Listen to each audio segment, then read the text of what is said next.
On April 29, 2008, in Louisville, Kentucky, Celeste Luster failed to show up for work. According to her friends, she never took a day off. Celeste had an impeccable work record with over 60 hours of unused sick time. After 2 days of unanswered telephone calls from her co-workers, Celeste's friends decided to check on her well-being. At approximately 1:30 p.m., Bridget Candle, Celeste's supervisor, requested permission to be allowed to leave work to drive over to Celeste's apartment. And you told me in the pre-interview that there was a day when she didn't report for work. Yes. And you were concerned. Yes. All right. Now, was she absent more than one day or just one day? She was absent 2 days total. And on the second day you took action? Yes. Okay. What did you do and who did you call? The first thing we did was contact one of her friends that was also from Arkansas that was working with us as well. And she attempted to get a hold of her. Was not able to do that. I got my supervisor, my manager, and we got permission from our campus director to leave the premises and to go over to her apartment because we knew she lived close by. Okay. We went to the door and knocked on the door to see if we could get her to come to the door and open it up. And there was no response. Okay. Did you knock loud, hard to make sure? And on the windows. Okay. So you were banging the doors and on the windows, and no one answered. Right. Okay. Did you also call her on the phone? We did. No answer. And could you hear the phone ring inside? Or I don't remember. But you did call her, and the phone didn't. No one answered. With the voicemail? Yes. Okay. And when you got to the apartment, did someone greet you? Aside from the fact you knocked on the door, did anyone like come out and say, "Hey, what's?" No. Okay. So you saw no one, right, and you kept banging on the door. Yes. All right. What did you do next? We called the police. And do you know what they told the police? That we were concerned about our friend. We think she was in the apartment. We think something's wrong. Can you come and check it out for us?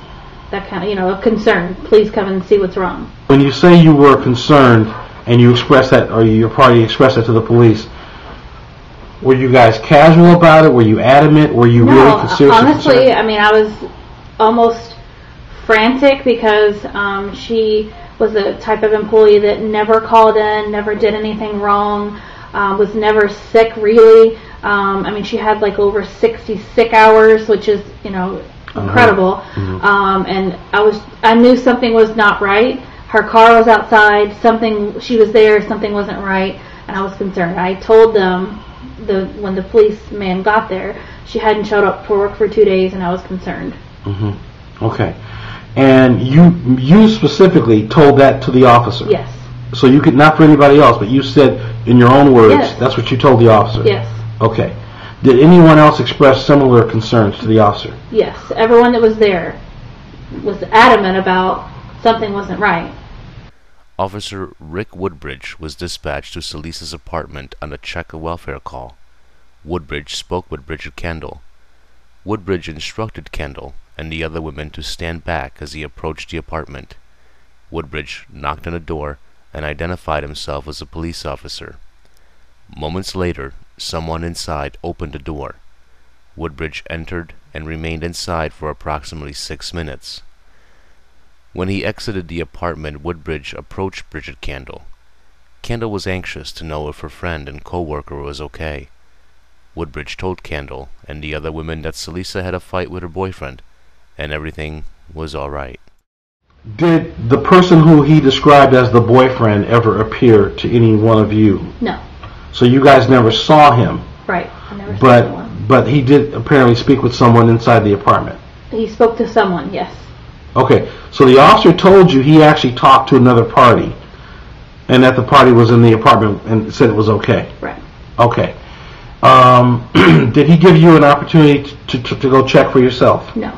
He shut the door and said we couldn't go in. He could not let us in. Did anyone question him or ask him? Yes. Well, at that point out, we all became, a little frustrated and angry that, we haven't seen her. How do we know that she's okay? How do we know that that's her in there? We don't have any confirmation at that point. And what did he say? He said there's nothing he can do and that he just got in his car and left. Kendall and her co-workers did not accept Officer Woodbridge's assurances. They placed a second call to the Louisville Police Department asking that someone investigate. They left the apartment and went to the management office. There, they requested that the apartment manager use an emergency key to gain entry. When they returned to the apartment, they entered by using a passkey. They found Celisa inside, beaten almost beyond recognition. What Woolridge saw as a lover's spat was actually a brutal rape and beating lasting approximately 2 days. Celisa's eyes were black and blue and swollen shut. She was unable to speak because her tongue was so severely swollen from being choked. One of Celisa's eyes had been punched so hard, a contact lens became deeply embedded in her left eye. It would later require a special liquid surgical solution for removal. The beating left Celisa with only portions of the events before the assault in her memory. The last thing Celisa remembers is the uniform of the maintenance man that entered her apartment earlier that day. Celisa was rushed to an emergency trauma unit where she was treated for the beating and sexual assault. The man Woolridge described as a boyfriend was in fact a predator who used a passkey to enter Celisa's apartment with the intention of raping her. We believe the suspect to be an employee of the East Chase Property Management Company because the assailant used a passkey to enter. He also chose a time when Celisa would be home alone. This would require monitoring Celisa's schedule prior to the attack. This increases the likelihood of an employee or maintenance person involvement in a rape and assault, in my opinion. Officer Woolridge didn't question any of the East Chase employees. Worse, he never requested medical assistance for Celisa. He didn't bother to write a police report. After being called back to the scene to investigate and take the report that Woolridge failed to write, Louisville police officers searched the apartment, but the suspect had already fled. He remains unidentified to this day. I went through the whole place. I looked in the closets, under the bed, in the bathroom, in the bathtub, in the closet, everything, to see if someone was in there, because the place was a mess, a complete mess. Did it look as if someone had intentionally damaged things, or like someone was looking for something, or is it a way for you to tell? It looked like someone was looking for something. The trash was even knocked over. There were clothes all over the bed and on the floor. There were things in the bathroom. Everything was kind of just thrown about. Okay. And what condition was your coworker in? When we found her, she was laying on the couch. She had a big, huge welt on her face. She had blood in her eyes. Her clothes were stained. Stained with what? Blood? Blood. Mm-hmm. Give me an example of where. No, it was right on her shirt. Okay. She couldn't really open her eyes at all, and she couldn't talk at all. And when you say she couldn't talk, why couldn't she talk? Tell me. Her tongue was swollen. Her tongue was swollen in her mouth. Mm-hmm. You're getting upset right now. Mm-hmm. What did you assess the situation to be based on what you saw? So what I saw is something happened to her. Someone hurt her. And it's enough to make you almost cry right now. Mm-hmm. Is there any possibility that the police officer didn't see the same things that you saw? No, there's no way.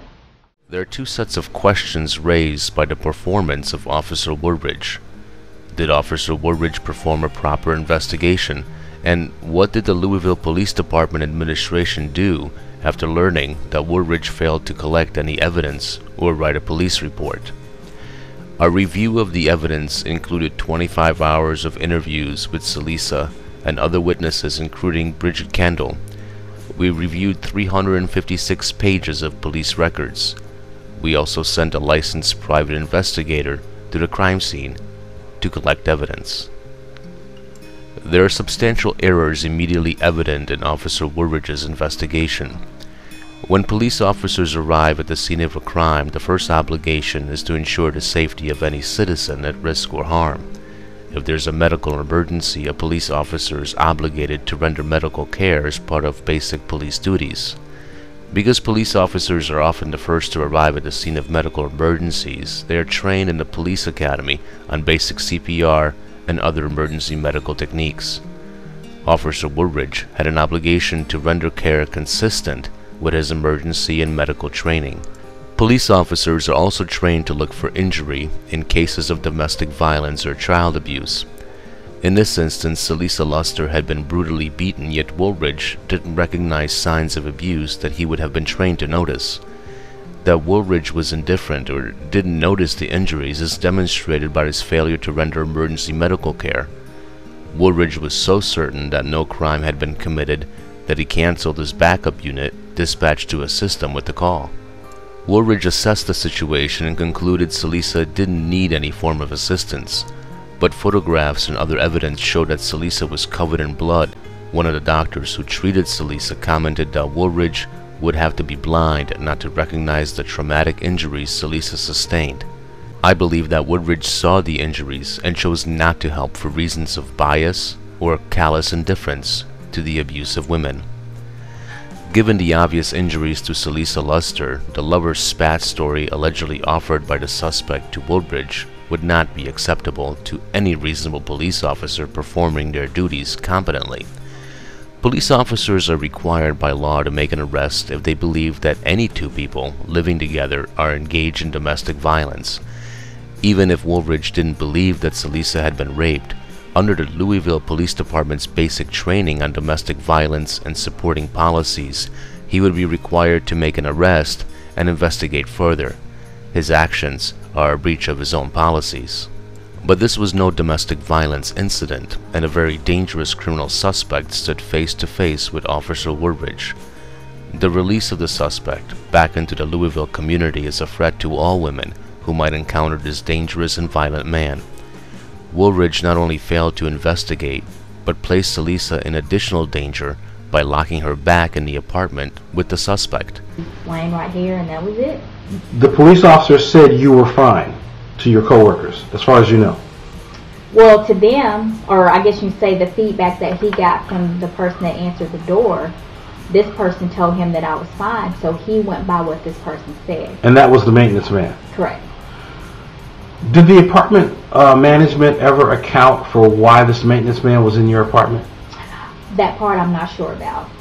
Okay. Back to your injuries. You were sexually assaulted, you were beaten, your eyes were punched shut. I've seen some of the photographs. Mm-hmm. How long did it take for you to recover, and what were the extent of your injuries, if you can tell me? It took a while for me to fully recover. It took a couple of months because, I mean, after everything happened, I just got depressed for a while because I didn't know what was going on, and then this person's still out there, so I'm scared, and I just didn't know what to think. Did the police department or anyone in the city offer you any sort of assistance in terms of, or did they offer you an apology? No, they did not. Did anyone contact you directly to say, this is where we are with our investigation, this is where we're going, this is what we're going to do? I talked to one officer, Brian Tucker, and he just kind of told me, I guess you'd say, what they were trying to do, but when he would call, it would be pretty much nothing. There are 5 investigative steps that Woolridge should have taken. He should have asked for ID from the suspect. The crime scene should have been immediately secured to prevent the loss or contamination of evidence. A perimeter should have been set up to prevent the flight of the suspect and to contain any other suspects who may have been involved in the crime. A field photo lineup should have been initiated. A photograph of the suspect should have been presented to the victim Celisa at the earliest appropriate time following medical care. The evidence is overwhelming that Officer Woolridge performed his duties incompetently and so recklessly that he endangered an entire community. His negligence is undoubtedly a punishable violation of multiple Louisville police policies, including basic investigations of a crime scene, professional conduct, and domestic violence policies. In light of the conduct of Officer Woolridge, there are steps that the Louisville Police Department should have immediately undertaken. In a circumstance where an officer has failed to write a report on a felony or other serious crime, a field supervisor would normally be called out to the scene.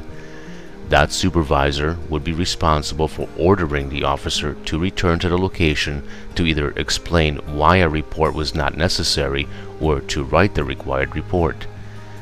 In the case of a sexual assault or violent domestic battery, a report is not optional, it's required. But the Louisville Police Department didn't respond according to accepted police standards. Woolridge was not called back to the scene to write a report, and he was never disciplined. After being notified that Woolridge didn't take a report and a suspect had escaped, Louisville police officers attempted to reinvestigate Salisa's rape. But the damage by Woolridge was so great, it was clear a suspect may never be caught. Based on the evidence I have reviewed, it appears that Louisville Police Department began a deliberate campaign of misinformation and false statements about the condition of their investigation and its progress. It also appears that every accommodation was made to protect Officer Woolridge from any potential consequences for his incompetence and inaction at the scene of Salisa's rape. There's also evidence of extraordinary negligence with regard to the management and collection of evidence by detectives following up on Officer Woolridge's blunders. Salisa's mother, Cheryl Ellis, began complaining almost immediately after learning how Woolridge had investigated her daughter's rape. She called the Louisville Police Department repeatedly to get information about her daughter's condition. She also called specifically requesting information about Officer Woolridge and his failures at the crime scene. And he was initially allowed to retire to protect his pension. Everybody, all the way up to the chief of police who was involved in this case, committed misconduct.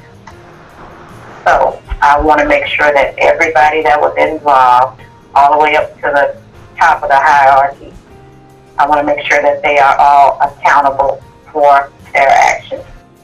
Miss Ellis was told that Woolridge had not written a report. Louisville police began dodging calls and evading questions about reports. Ellis demanded answers, but no one, including Police Chief Robert White, would speak to her. She decided to file an official complaint. After being made aware of a complaint, Louisville police officials told Miss Ellis that Salisa could only file a complaint in person. To make a complaint against Woolridge, Salisa would have to interrupt her recovery in Arkansas and return to Louisville. But that was not the Louisville Police Department's policy.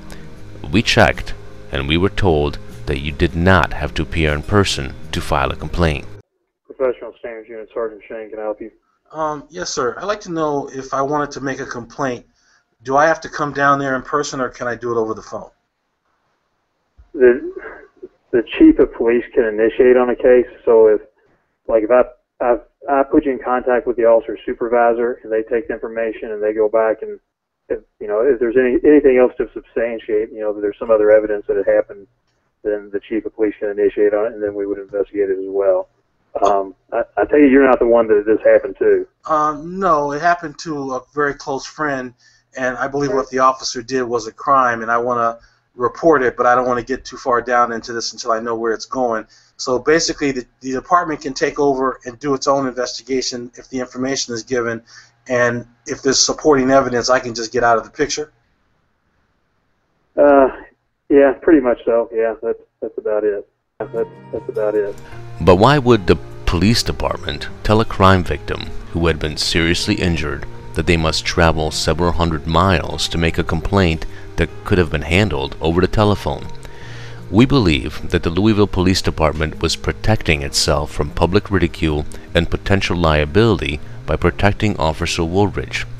Based on evidence we have received, Salisa's family was deliberately provided misinformation about the complaint process at the Louisville Police Department. The delay, which amounted to nearly 6 months, allowed Officer Woolridge to retire with a full pension without ever being questioned. The misconduct by Woolridge didn't require a complaint by Salisa, a private citizen.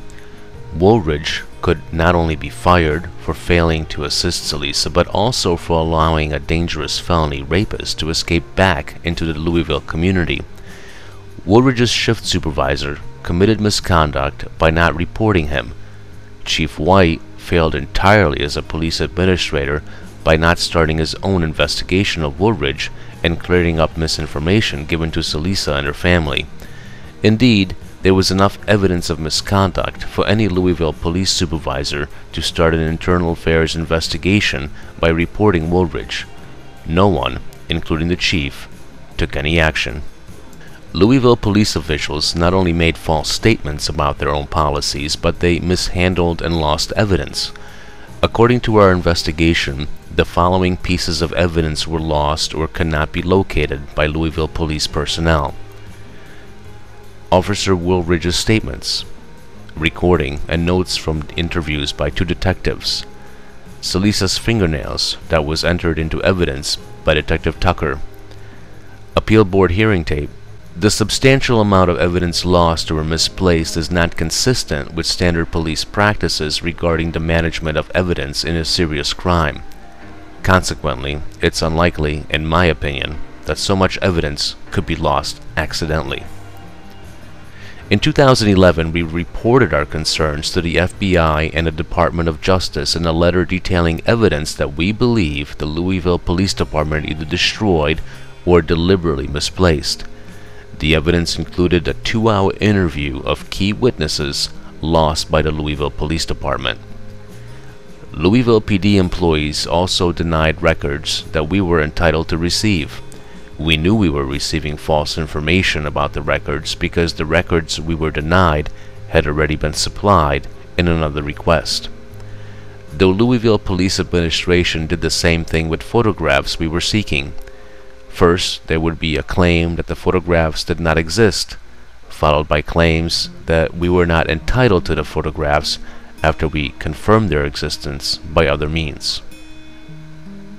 As recently as 2 months ago, Cheryl Ellis requested the names of all Louisville police employees during 2008 before her daughter's rape. She was told by Louisville police officials that they didn't retain the names of their own employees after 2009. The statement by Louisville police officials is false. Miss Ellis was able to obtain the very records she was seeking by doing her own research on the internet. It's my belief, to a reasonable degree of professional certainty, that the Louisville Police Department is deliberately withholding records and misleading Celisa Luster's family to protect itself as it's protected Officer Woodbridge.